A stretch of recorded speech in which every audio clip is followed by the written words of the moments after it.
Yo, what's up?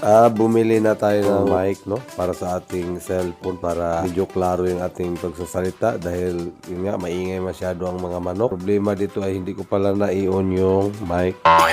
Umpisa na ako. Sabi ko dito ay, yo, what's up? Biti. Pero wala kayong narinig, di ba? Palpak. Kaya ang mangyayari dito ay voice over na lang muna tapos lagyan natin ng sounds para mukhang okay naman. Dito nga, magpapakain na tayo ng manok.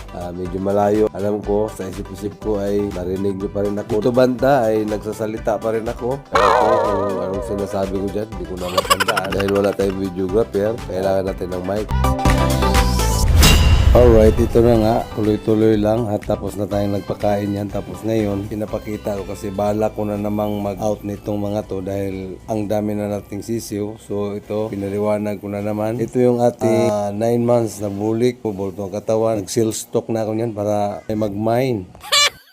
Sabi ko pa dyan, 3-5 lang, ready to fight na. Ini-explain ko rin dyan na ito, wala pa mga panalo kasi hindi tayo pwede mag-out ng may panalo na gawa ng siyempre, nakakaya, kailan nanalo na, ibinta natin. So, bala kong i-out yung mga hindi ko pa nailaban kasi kung halimbawa man, ang manok na magbibilang ng panalo or kahit makapanalo ng ilang bisis, dadaan kasi muna sa umpisa yan. Kumbaga, dadaan muna ng isa. So, may 5 kami dyan na winners na hindi namin pwede i-out yun gawa ng may isa na. Paano kung halimbawa yung panalo ng manok ay isa lang din?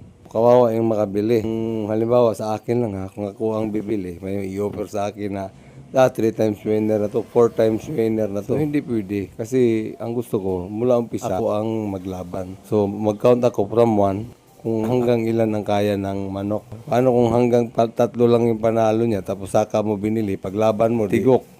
So, di kawawa si buyer. Para sa akin lang din yun. Pero may time din kasi na kung halimbawa nalo na yung manok na yan, siyempre magiging paborito mo na dahil halimbawa walang sugat.